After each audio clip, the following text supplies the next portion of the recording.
احان کمرے میں داخل ہوا تھا۔ رات کے تقریباً 11 بج چکے تھے۔ وہ کمرے میں داخل ہوا تو وہ بیڈ پر اوندھے منہ لیٹی اپنی مما سے ویڈیو کال پر موہے گفتگو تھی۔ احان نے اسی کی جانب دیکھا۔ اسی وقت اصاوری نے آنکھیں اٹھا کر اس کی جانب دیکھا۔ نگاہوں سے نگاہوں کا تصادم ہوا۔ وہ جو بہت بریو اور بولڈ بنی پھرتی تھی، ایک یہ مقام تھا جہاں پر وہ ان سبز آنکھوں کی جھیل میں ڈوب جانے کے خدشے پر سرتاپا لرز جاتی تھی۔ شرم و حیا کی سرخی نے چہرہ گلال کیا تو پلکوں کی جھالر گلابی آرزو پر سایہ فکن ہو گئی۔ احان اس کے یوں گھبرا کر پلکیں جھکانے پر گہرا مسکرایا اور خاموشی سے ڈریسنگ کی جانب چلا گیا۔ ڈریسنگ سے اپنا ڈریس لے کر وہ واش روم چلا گیا۔ اصاوری نے اپنی ممی پاپا سے ڈھیر ساری باتیں کر کے انہیں الوداعی کلمات ادا کیے اور فون رکھ دیا۔ گردن موڑ کر اسے دیکھا تو واش روم سے پانی گرنے کی آواز آئی۔ وہ دبے قدموں اٹھی اور جا کر ڈریسنگ میں چھپ گئی۔ احان شاور لے کر ٹاول سے بال رگڑتا باہر آیا تو حیران ہوا۔ میڈم بیڈ سے سرے سے غائب ہی تھی۔ اس نے اطمینان سے بال خشک کر کے بالوں میں برش کیا، کمرے کی مین لائٹ آف کر کے سائیڈ لیمپ جلا کر بیڈ پر نیم دراز ہو گیا۔ اصاوری بے حد بدمزہ ہوئی۔ انتہائی کوئی کھڑوس انسان تھا جو شاید یہ سمجھا تھا کہ وہ کمرے سے باہر چلی گئی ہے، نہ کوئی مذاق سمجھتا ہے، نہ ہی اس کی اوٹ پٹانگ حرکتوں پر پورا اترتے اس کا ساتھ دیتا تھا۔ وہ جلدی دل کے پھپھولے پھوڑتی اب اسی ششپن میں مبتلا تھی کہ خود ہی شرافت سے ڈریسنگ کا دروازہ کھول کر باہر چلی جائے یا نہیں۔ بہت اچانک ڈریسنگ کا دروازہ کھل گیا۔ پکڑ لیا! احان جان بوجھ کر اس کے کان میں چلایا۔ اصاوری اس اچانک ہوئے حملے سے 2 فٹ اوپر اچھلی تھی۔ ایک چیخ حلق سے برآمد ہوئی۔ وہ اچھل کر زمین پر سجدہ ریز ہوتی جب احان نے اس کی پتلی ہوئی حالت دیکھ کر ایک زوردار قہقہہ لگایا اور اسے کیچ کر کے اپنے بازو میں سنبھال لیا۔ وہ اسے یوں ہنستے دیکھ بری طرح تلملائی تھی، تبھی سینے پر مکے برسائے۔ احان بہت برے ہیں آپ! ایسے کوئی ڈراتا ہے جیسے آپ نے مجھے ڈرایا ہے؟ اگر مجھے کچھ ہو جاتا تو؟ پھولے سانس کے ساتھ وہ بامشکل بول پائی۔ وہ اسے بازوؤں میں بھرے بیڈ تک لایا تھا۔ ایسے کوئی اوٹ پٹانگ حرکتیں بھی تو نہیں کرتا اصاوری! احان ماہران جیسے تم کرتی ہو۔ تمہارے چھپنے کا مقصد کیا تھا؟ یہی نہ کہ میں تمہیں ڈھونڈ لوں؟ اب اپنے طریقے سے ڈھونڈ لیا تو چلا کیوں رہی ہو؟ احان نے ہنسی دباتے اسے چھیڑا۔ آپ اور آپ کے طریقے دونوں ہی جان لیوا ہیں۔ وہ جھنجھلائی۔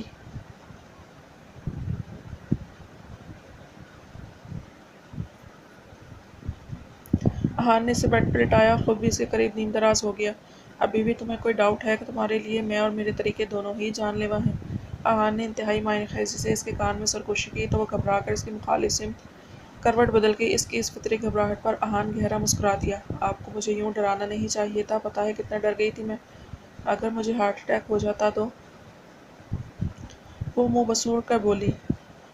آہا! جبکہ مجھے لگتا ہے اس سبز راکشس کو جھیلنے کے بعد اصاوری شاہ کسی بھوت کے باپ سے بھی نہیں ڈرتی ہوگی۔ احان نے کہتے اپنی انگلی سے اس کے کندھے پر غائبانہ احان لکھ کر دانتوں تلے لب دبایا۔ اصاوری اس کی انگلی کی سرسراہٹ اس کے لہجے سے گڑبڑائی۔ اب سو جائیں احان، مجھے پریشان مت کریں۔ اصاوری نے تکیے میں منہ دے لیا۔ اچھا، یہ کس خوشی میں تھی؟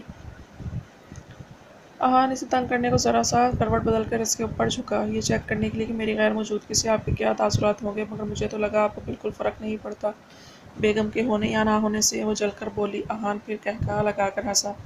ہاں تو تم کون سا میکے جاتی ہو جو غمگین شوہر کو ذرا سا سانس آئے؟ احان نے پھر اسے چھیڑا۔ وہ بلبلا کر پیچھے مڑی تھی۔ اس کے سینے پر مکے برسائے۔ احان آئی ہیٹ یو! بہت برے ہیں آپ! ٹھیک ہے، میں ماں باپ کے پاس چلی جاتی ہوں۔ آپ کو؟ احان نے اس کی کلائیاں تھام کر اسے اپنے قریب کیا۔ تمہارے وجود کی دل فریب مہک میری روح میں بسی ہے، جسے پہچان کر میں نے تمہیں ڈھونڈ بھی لیا تو مجھے تمہارے ہونے نہ ہونے سے فرق نہیں پڑے گا۔ باقی خبردار کہیں جانے کی بات کی! کتنا خوش نصیب ہوں میں بیگم کو میکے لے جانے کے جھنجھٹ سے آزاد! واؤ! ویسے بھی مجھے ہر وقت انٹرٹین کرنے کے لیے اس کارٹون کے بغیر میرا کہاں گزارا ہے بھئی؟ وہ جو اس کی شروع والی باتوں سے سرشار ہو کر مسکرا رہی تھی، اس کے اینڈ والے شوشے پر پھر مچل گئی۔ چھوڑیں مجھے! Go two dash! مجھے آپ سے بات ہی نہیں کرنی، یہ سبز سڑیل راکشس! وہ جھنجھلائی اور اس سے اپنا آپ چھڑانے کی کوشش کی۔ وہ ہنسے گیا۔ تب احان نے مزید اس پر اپنی گرفت مضبوط کی۔ دیٹس ناٹ فیئر آسی! خود جتنی مرضی اوٹ پٹانگ حرکتیں کرتی پھرو، اب جب ہم پر بھی اس چھوٹے سے کارٹون کا رنگ چڑھنے لگا ہے تو مجھے آپ سے بات نہیں کرنی۔ احان آج جانے کون سے موڈ میں تھا جو ہلکا سے جھک کر اس کی چھوٹی سی ناک کو چوما۔ وہ مسلسل اسے جج کرنے پر تلا تھا۔ احان چھوڑیں مجھے، میں تو کارٹون ہاں جا کر اپنے لیے کوئی خوبصورت سی لڑکی ڈھونڈ لیں۔ وہ جھٹ پٹائی۔ نہیں، مجھے تو یہی کارٹون ہی اپیل کرتا ہے۔ اب اس کے بغیر گزارا نہیں، ویسے بھی انٹرٹینمنٹ کی عادت ہو چکی ہے۔ اس نے اس کے گرد بازو کا گھیرا تنگ کیا اور اپنے سلگتے لب اس کی کنپٹی پر رکھے۔ اہان چھوڑے مجھے، وہ پھر مچلی۔ Do it if it happens to you, Ahaan نے اطمینان سے کہا۔ اہان۔ سیکنڈز میں اصابری کا چہرہ زرد پڑ گیا تھا۔ اہان بوکھلا کر اٹھا اور اسے بھی تیزی سے اٹھا کر بٹھایا۔ کیا ہوا ہے؟ تم ٹھیک تو ہو اصابری؟ اہان نے اسے پکارا۔ اصابری کا دل بہت بری طرح متلایا۔ وہ تیزی سے بیڈ سے اتری اور واش روم گئی۔ اہان بھی اس کے پیچھے چلا آیا۔ اسے واش روم کی سمت میں جھکے دیکھ اس کے قریب آ کر اس کی پیٹھ رب کی۔ کیا ہوا ہے اصابری؟ تم ٹھیک تو ہو؟ اہان پریشان ہوا۔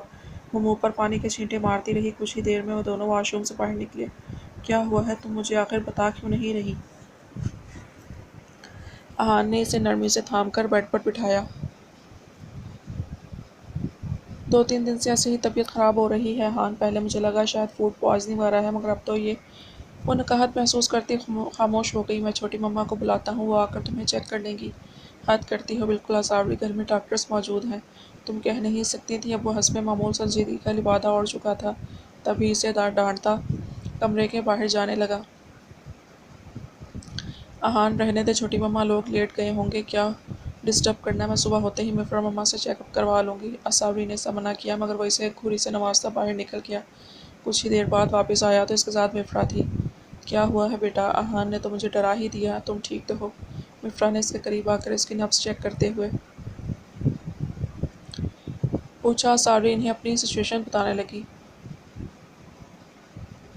تب مفرا نے اہان کو کمرے سے باہر بھیج کر ذرا اس کا تفصیلی چیک اپ کیا۔ کچھ ہی دیر بعد وہ کمرے میں داخل ہوا تو وہ دونوں مسکرا رہی تھیں۔ اہان کو حیرت ہوئی۔ کیا ہوا؟ سب ٹھیک تو ہے؟ اہان نے ہونک بن کر پوچھا، مگر ساری صورتحال سمجھ آنے پر وہ بھی بری طرح چیپ گیا تھا۔ تبھی دوسری جانب رخ کر کے مسکرا دیا۔ مفرا مسکراتی ہوئی اس کے قریب سے ہو کر گزری، اس کی پیٹھ پر تھپ رسید کرنا نہیں بھولی تھی۔ مبارک ہو پاپا چوبی، مفرا نے چھیڑا اور کمرے سے باہر نکل گئی۔ اب وہ پوری طرح اس کی جانب متوجہ ہوا جو سر جھکائے بیٹھی اب گلابی چہرے کے ساتھ اپنے ناخن دانتوں تلے کتر رہی تھی۔ وہ دھیمے قدموں سے چلتا اس کے قریب آیا تھا، بیڈ پر بیٹھ کر ایک ساڑی بڑی طویل سانس بھری۔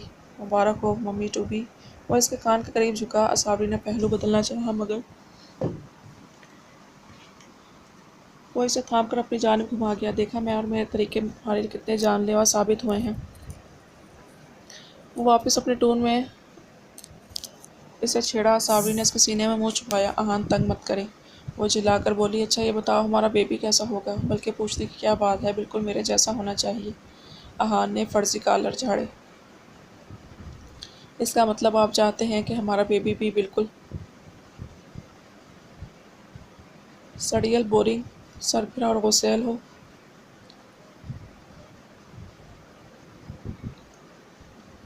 اصابری نے آنکھیں پٹپٹا کر کہتے دانتوں تلے لب دبایا۔ اہان نے اس کے پہلو پر اپنے ہاتھ کا دباؤ بڑھایا۔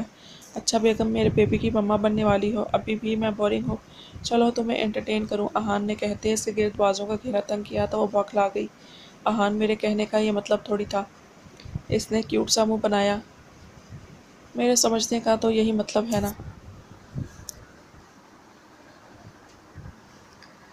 اہان نے اس کی کنپٹی پر اپنے سلگتے لب رکھے۔ دور ہٹے مجھ سے، سونے دے مجھے، ابھی 2 دفعہ مکھے کھا چکے ہیں، تیسری مرتبہ بھی کھا لیں گے مجھ سے، وہ جلائی۔ اہان نے ایک سرد سی آہ بھری۔ یہ بھی ٹھیک ہے، صحیح کہتے ہیں لوگ، جو محبت پہلے ٹھاٹھے مارتی ہے وہی شادی کے بعد ٹھا ٹھا مارتی ہے۔ اہان کے شوشے پر وہ قہقہا لگا کر ہنسی تھی۔ اہان مبہوت سے اسے دیکھے گیا۔ اصابری نے اس کی آنکھوں میں جذبوں کے مچلتے لبکتے طوفان کو دیکھا تو ہنسی کو بریک لگ گئی۔ وہ اس کے چہرے پر جھکنے والا تھا۔ اصابری نے گھبرا کر تیزی سے اس کے سینے میں چہرہ چھپا لیا۔ وہ اس کی اس چالاکی پر کھل کر مسکرا دیا۔ ابھی وہ کچھ بولتا جب پاکٹ میں موجود موبائل فون اور مخصوص رنگ سے وہ چونکا، خود ہی نرمی سے اس سے الگ ہوا۔ فون لے کر کمرے کے پچھلے دروازے سے وہ پیچھے لان کی طرف آیا تھا۔ فون یس کر کے کان کو لگایا۔ یس ٹی آئی جی، اہان ماہر خان اسپیکنگ۔ سر، ایس پی ارحم بات کر رہا ہوں، بری خبر ہے، بزنس مین اور آپ کے سسر حشمت راؤ کا انہیں گھر کسی نے بے رحمی سے قتل کر دیا ہے۔ واٹ؟ اہان شاکڈ ہوا۔ یس سر، آپ فوراً پہنچیے، ابھی صرف پولیس اسٹیشن میں ہی اطلاع آئی ہے، ویسے باہر کوئی ہلچل نہیں۔ اوکے، میں آتا ہوں۔ اہان نے فون رکھا اور بے چینی سے اندر آیا۔ اصابری جو بیڈ پر نیم دراز ہو چکی تھی اب اس کی انتظار کر رہی تھی، وہ اندر داخل ہوا۔ تو پریشانی اس کے چہرے سے چھلک رہی تھی۔ احان وہ بھی کچھ پوچھتی جب اس نے تیزی سے آ کر اس کے ماتھے پر اپنے سلگتے رب رکھے۔ کچھ ایمرجنسی ہو گئی ہے صابری، مجھے جانا ہوگا، اپنا اور میرے بیبی کا خیال رکھنا۔ سب ٹھیک ہے، کچھ بھی سوچنے کی ضرورت نہیں، میں جلد لوٹ آؤں گا۔ وہ جانے کیا کچھ کہنا چاہتا تھا مگر نہ چاہتے ہوئے بھی صابری کے چہرے کا رنگ اڑ چکا تھا۔ مگر احان اس نے اس کی شرٹ دبوچی، جانے کیوں بہت اچانک دل بری طرح گھبرانے لگا۔ سب ٹھیک ہے جانے احان، سو جاؤ، شاباش۔ احان نے اس کے چہرے کا ایک ایک نقش چوما کہ آنے والے لمحات بہت دردناک، سوگوار اور غمگین تھے۔ جب اسے پتہ چلنے والا تھا کہ اس کے دادا اس دنیا میں نہیں رہے، وہ جیسے بھی تھے مگر رگوں میں خون تو جوش مارتا ہی تھا نا۔ صابری بھی بے تحاشا ناراضگی کے باوجود انہیں بہت زیادہ مس کرتی تھی، اکثر ان کے بارے میں اداس رہتی تھی، ظاہر نہ کرتی مگر احان جانتا تھا وہ ان کے لیے بہت اداس رہتی ہے۔ احان ڈریسنگ کی جانب گیا تھا، جلدی سے اپنا یونیفارم پہن کر باہر آیا تو حسب توقع سیاہ کٹوروں میں لبالب پانی بھرے اس کی راہ میں استادہ تھی۔ احان نے ایک سردی سی سانس کھینچی اور اس کے قریب آیا، اس کا چہرہ ہاتھوں کے پیالوں میں بھرا۔ صابری، یہ کیسی زندگی احان میری، جہاں مجھے ہر پل پل آپ کی جانب سے دھڑکا ایسا لگا رہتا ہے۔ آپ جب ڈیوٹی پر ہوتے ہیں میرا دل بے چین رہتا ہے، جب آنکھوں کے سامنے رہتے ہیں تو سکون ہی آتا ہے۔ کئی دفعہ آپ لہو لہان گھر واپس آئے، آپ نے مجھ سے چھپا لیا مگر میں بیوی ہوں آپ کی، آپ کا لباس، آپ کے وجود پر زخموں کے نشانات دیکھ سکتی ہوں۔ میرا دل بہت گھبرا رہا ہے احان، پلیز آپ مت جائیں۔ وہ سسکتی اس کے دامن سے لپٹی۔ احان کو اس پر ٹوٹ کر پیار بھی آیا اور ذرا سا غصہ بھی۔ یہ کیا یار، تم تو میری شیرنی ہو، میری طاقت ہو، تمہیں کیا لگتا ہے بزدل دشمن کی کوئی سازش یا کوئی اندھی گولی میرا کچھ بگاڑ سکتی ہے، جبکہ مما اور تم سب کی دعائیں میرے ساتھ ہیں۔ یوں مجھے کمزور مت کرو، یہ میری ڈیوٹی ہے، میرا فرض اپنے لوگوں کی حفاظت کرنے کی قسم کھائی ہے میں نے، ایسے مت کرو جانے احان، پلیز۔ احان نے اسے پیار سے پچکارا، سچ کر کے وہ زیادہ ضدی نہیں تھی، اب بھی اس بات پر سر ہلاتی اس سے دور ہونے لگی۔ مما کو چھوڑ جاؤں تمہارے پاس، احان نے پوچھا تو اس نے اس بات پر سر ہلا دیا۔ اوکے، میں بول کر جاتا ہوں، اب ایک آنسو نہ گرے تمہارا۔ احان نے اس کا چہرہ صاف کیا، ذرا سا جھک کر اس کے لبوں کو اپنے ہونٹوں سے چھوا تو بھیگا چہرہ گلابی پڑ گیا۔ احان اس سے پہلے اس میں الجھتا تیزی سے کمرے سے باہر نکل گیا۔ پولیس کی بھاری نفری لیے مگر کافی رازداری کے ساتھ وہ راؤ منچن پہنچا تھا۔ پولیس نے بنگلے کو چاروں طرف سے گھیر لیا تھا۔ پولیس سول ڈریسز میں کب سے بنگلے کی نگرانی کر رہی تھی۔ کرائم سپوٹ کی مکمل جانچ پڑتال کی جا رہی تھی۔ صرف ارحم اور احان حشمت راؤ کے کمرے تک گئے تھے۔ کافی عبرتناک انجام تک پہنچا تھا وہ شخص جو کمزوروں کو کیڑے مکوڑوں سے زیادہ کچھ نہیں سمجھتا تھا۔ احان نے اس کی ڈیڈ باڈی اپنی تحویل میں لی، مکمل انویسٹیگیشن اور واپس پولیس اسٹیشن آ گیا۔ اس ساری کارروائی کے مکمل ہونے میں فجر انہیں اسی بنگلے میں ہو چکی تھی۔ احان نے ہر چھوٹی سے چھوٹی چیز کا غور کیا تھا، اسے شک نہیں، یقین تھا کہ یہ کارروائی یقیناً شمشان خیل اور اس مہارانی کی ہے۔ بنگلے کے تمام سی سی ٹی وی کیمرے اور ان میں فوٹیج سپوئل کر دی گئی تھی، مطلب یہ سوچا سمجھا کوئی مکروہ پلان تھا۔ انہیں پولیس اسٹیشن واپس آیا بھی کچھ ہی گھنٹے ہوئے تھے کہ کچھ ہی دیر میں پولیس اسٹیشن کے باہر میڈیا کی جانب سے ایک طوفان بدتمیزی مچا دیا گیا تھا۔ ان میں سے کئی اندر تک گھسنے کی کوشش کر رہے تھے اور ان کا الزام تھا کہ حشمت راؤ کی موت کی ذمہ دار پولیس ہی ہے، خاص الخاص احان کو ٹارگٹ کیا جا رہا تھا۔ ماہر خان، مہابیر اور ایشان جبران بھی پولیس اسٹیشن پہنچ چکے تھے۔ یہ لوگ جانتے تھے کہ میڈیا میں زیادہ بھونک رہے ہیں، ان کے آگے یقیناً ہڈی ڈالی گئی ہے۔ ان میں سے کسی کے پاس سی سی ٹی وی فوٹیج نہیں تھی جس میں بس پولیس کو بنگلے میں جاتے ہوئے دیکھا جا سکتا تھا۔ احان سے سینئر آفیسرز بھی پولیس اسٹیشن پہنچ چکے تھے۔ کافی ہنگامہ آرائی ہونے لگی۔ تب میڈیا، سیاسی اثر و رسوخ، دباؤ اور سینئرز کے دباؤ کی وجہ سے اسے اس کیس کی انویسٹیگیشن تک سسپینڈ کر دیا گیا۔ احان کو کسی چیز کی پرواہ نہیں تھی، اس کے ماتھے پر تو شکن بھی نہیں آئی تھی۔ اگر کسی چیز کی پرواہ تھی تو اس بیمار جان کی۔ وہ چاہتا تھا کہ جس تک یہ خبر اس طریقے سے نہ پہنچے۔ مہابیر کے بیک اپ کے اشارے پر وہ لوگ پولیس اسٹیشن سے نکل آئے تھے۔ مہابیر اس کی قبل از گرفتاری کے بیل کے پیپر سینئرز کے منہ پر مار آیا تھا۔ احان بس جلد از جلد گھر پہنچنا چاہتا تھا۔ وہ شرمائی لجائی سی اس وقت سب کے بیچ بیٹھی تھی۔ روحا چٹا چٹ اس کا چہرہ چوم چکی تھی۔ سب اسی کے کمرے میں اس وقت موجود تھے۔ مما، میں کمرے میں بیٹھے بیٹھے میرا دل اوب گیا ہے، اب مجھے باہر جانا ہے۔ اس نے رواحہ سے کہا تو سب ہنس دیے۔ تب وہ سب کے ساتھ لاؤنج میں چلی آئی۔ سب اپنے اپنے کام میں مصروف ہو گئے اور پنکی دادو نے حسب معمول لاؤنج کی دیوار گیر LED پر نیوز چینل لگا لیا۔ مگر سامنے سے جو سننے کو ملا، صابری نے اپنی جگہ سے اٹھ کر کھڑی ہوئی پھٹی پھٹی آنکھوں سے اسکرین کی جانب دیکھا۔